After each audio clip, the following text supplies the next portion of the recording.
You're listening to Skeptoid. I'm Brian Dunning from Skeptoid.com. The Environmental Working Group and the Dirty Dozen. Once a year, news outlets worldwide report the Dirty Dozen, purportedly a list of the 12 types of conventionally grown produce most contaminated with pesticides. It's accompanied by a recommendation that consumers wishing to not be poisoned should instead buy organic versions of these. The list is published each year by the Environmental Working Group, or EWG, and its press release is duly published by virtually every major news outlet, print, TV, radio, and online, with headlines suggesting a catastrophic risk level. EWG has published their Dirty Dozen list every year for over 20 years, to the point that today, every news outlet waits for the annual press release with bated breath, excited to drop what they believe is an awesome health bomb on their audience. Well, let's qualify that, because there is one genre of news publication that does not promote the Dirty Dozen. It's science news. Why not? Surely the science perspective should advocate healthy eating and avoiding dangerous toxins. But as it happens, neither the Dirty Dozen nor its parent EWG have much to do with science. EWG is a political lobbying group for the organic industry, and virtually all of their press releases promote profoundly anti-scientific messages based on their co-founder and president's extreme chemophobia and neo-Luddite ideology. They are anti-vaccine, anti-cell phone, anti-biotech, anti-sunscreen, and climb aboard every pop culture train promoting some gross exaggeration or misrepresentation of anything toxic, and I put air quotes around that. In fact, 79% of real toxicologists surveyed reject EWG's reports. If this attack sounds most un-Skeptoid-like, it's because I think this is too important to beat around the bush. And I'm not going to ask you to take anything I've just said on faith. We're now going to go through point-by-point evidence supporting all these charges. And by the end of this episode, my hope is that you will never again allow your local news to promote the annual Dirty Dozen list unchallenged. Okay, let's begin with the Dirty Dozen list itself. Every year when it's been released, science blogs and magazines have published harsh criticism, with titles like, "Dear EWG, this is why real scientists think poorly of you," from the American Council on Science and Health. "How wrong is the latest Dirty Dozen list?" from Biology Fortified. And "The EWG wants us to be afraid of the food we feed our kids," from Salon.com. Nearly all of the criticism focuses on EWG's flawed methodology, and universally, it mentions their unawareness of dose. The reality is that there are safe levels of everything, even plutonium, as I often point out, of which you have some 20 million atoms in your body right now, just by living on Earth. Similarly, none of the items on the Dirty Dozen list would have any health consequences for anyone at all. Fundamentally, the Dirty Dozen list exists to steer you toward organic alternatives, which EWG openly states. This is completely fallacious because it suggests that organic produce is free of pesticides. Nothing could be further from the truth. There is nothing in organic certification prohibiting the use of pesticides, herbicides, and fertilizers. Only their source.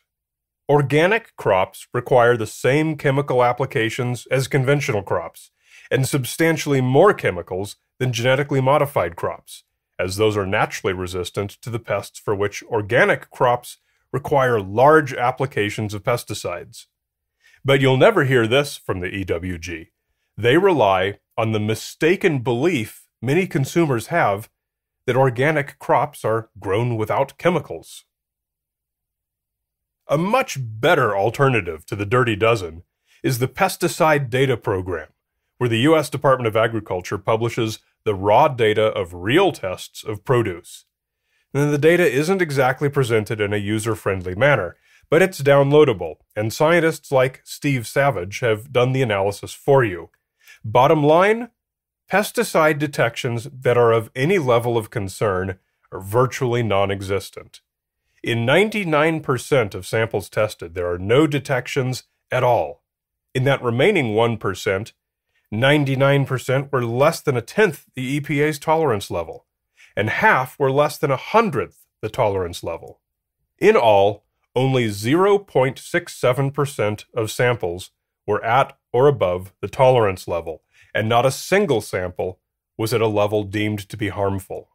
Yet the EWG would have you believe that eating non-organic produce is little safer than playing Russian roulette. Okay, now let's talk about their political lobbying. EWG's tax returns, which are public due to their nonprofit status, tell a pretty clear story of what they do. In 2015, the latest year for which they've made their finances public, as of this writing, they spent just under $700,000 in lobbying. $555,000 of this was expenditures to influence a legislative body. Not only does their board of directors consist of politicians, lobbyists, philanthropists, and attorneys, instead of scientists, it includes at least one vehement anti-science activist, Dr. Mark Hyman, the notorious diet and functional medicine quack. It's also heavy on people from the natural skincare industry, just one of its blatant conflicts of interest. In short, get your food science from food scientists, not from lawyers, lobbyists, and those with skin in the game. Okay, here's their stance on vaccines. For many people, the fact that EWG promotes the non-existent vaccine autism link ends all of their credibility right there, a perspective that's hard to argue with. Their infamous 2004 report, Overloaded? New Science, New Insights About Mercury and Autism in Children, is bashed in numerous science articles. Granted, that's pretty old, and it's increasingly harder to find recent articles cautioning against vaccination on their site, but they certainly haven't bothered to take all the old stuff down, and they still caution against what they call mercury in vaccines. Mercury is a neurotoxin, but EWG appears unable to grasp the basic chemistry involved. As an example, while either pure elemental sodium or chlorine would kill you, when bound into the molecule sodium chloride, they form harmless salt. Similarly, when mercury is bound into ethyl mercury, it is no longer a neurotoxin. To portray it as dangerous, you have to discard Chemistry 101. The dose makes the poison. People are in no danger at all from the quantities of either salt or ethyl mercury that we actually encounter in daily life. Placing a cherry atop EWG's anti-mercury activism is their promotion of an old YouTube video that was debunked right here on Skeptoid all the way back in 2007. The video claims to show clouds of mercury vapor rising from a mercury amalgam dental filling in an extracted tooth, made visible by holding the tooth in front of a phosphorescent screen. 1,000 times the atmospheric mercury limits imposed by the EPA, says the EWG, but not so fast. What's been proven in several analyses of the video is that what you see is simply water vapor. The tooth is wet. Mercury vapor is 6 times heavier than air and would fall directly to the floor if it was present, which it's not. Does we do science, EWG? Okay, cell phones. The first thing that popped up for me on my visit to the EWG website was a dialogue to receive their Guide to Safer Cell Phone Use, a PDF containing all the usual warnings about radiation. Nobody has ever proposed a sound theoretical argument suggesting how cell phones or other commonplace radio signals might be harmful, and no studies have ever found any evidence of anyone ever being harmed in the slightest over many decades of constant exposure to billions of people. Experts are split, says their PDF, which is patently false. No actual experts have ever found any reason we should be concerned with cell phone radiation. Their 2015 Frequently Asked Questions document asserts that carrying a phone in your pocket reduces a man's sperm count, and also claims that only short-term studies find no harm from cell phone use, while longer studies always find harm. None of these are true. Here's their anti-biotech stance.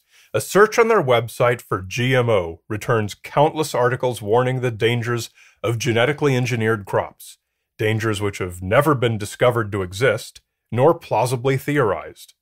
This is not surprising, given EWG's deep ties to the organic industry. The arguments made in several of these articles I read state that GMO crops designed to be naturally resistant to herbicides used to kill weeds in the field, thus increasing yield with fewer resources, are more likely to be contaminated with herbicides. More likely than what? All commercial-scale crops use herbicides, whether they're GMO, conventional, or organic. They also point to super weeds that have evolved in response to common herbicides, though this problem has nothing to do with GMO crops, as it's always been the case in all farming, and is equally a problem for organic farmers. It's all just baseless fear-mongering, intended to drive you toward buying more expensive produce slapped with the organic marketing label. Finally, their anti-sunscreen perspective. For years, EWG also put out an annual Hall of Shame for sunscreens list.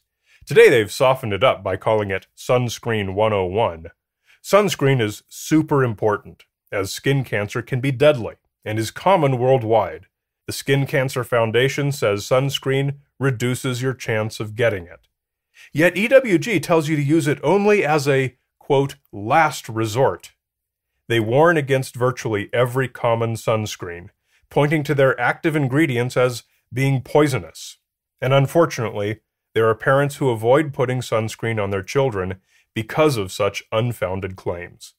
Lifehacker's article on this was titled, "The Sunscreen Ratings That Scare People Every Year Are BS." Except they didn't say BS. Could there be another conflict of interest here? EWG sells an EWG verified seal that sunscreen manufacturers can put on their products. And since the media has given their annual fear-mongering tremendous exposure, manufacturers may need to do something like that to stay in business. It costs $500 just to apply for the seal. Non-refundable, of course. So, the next time you see your favorite news outlet reporting the annual Dirty Dozen list, or sunscreen ratings, or anything else from the Environmental Working Group, send them a link to this episode, or to any of the specific articles debunking the EWG claims listed in the references on the online transcript of this episode at Skeptoid.com. There are real problems in this world, and to solve them, we need a realistic understanding of them. Exaggerating or inventing fictional problems makes everything worse, as it contributes to a greater public misunderstanding, and consequently reduces our ability to solve real problems that actually do exist. So, for now, put the Environmental Working Group at the bottom of your list of lobbyist ratings, and join me in hoping they work on getting some of their own toxins out of their own system.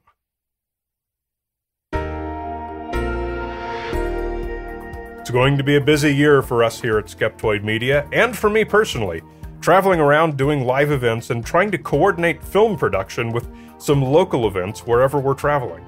I would love to meet more of you in person. The easiest way to arrange that is to add your name to the mailing list at sciencefriction.tv, and I'll be posting our travel schedule as we know it, so we can coordinate some skeptical pub nights or what have you. Or just log into your members portal at skeptoid.com/members and check to make sure you're on the mailing list right there on the main page. Anyway, I hope to meet you soon, and remember to always be skeptical. You're listening to Skeptoid, a listener-supported program. I'm Brian Dunning from Skeptoid.com.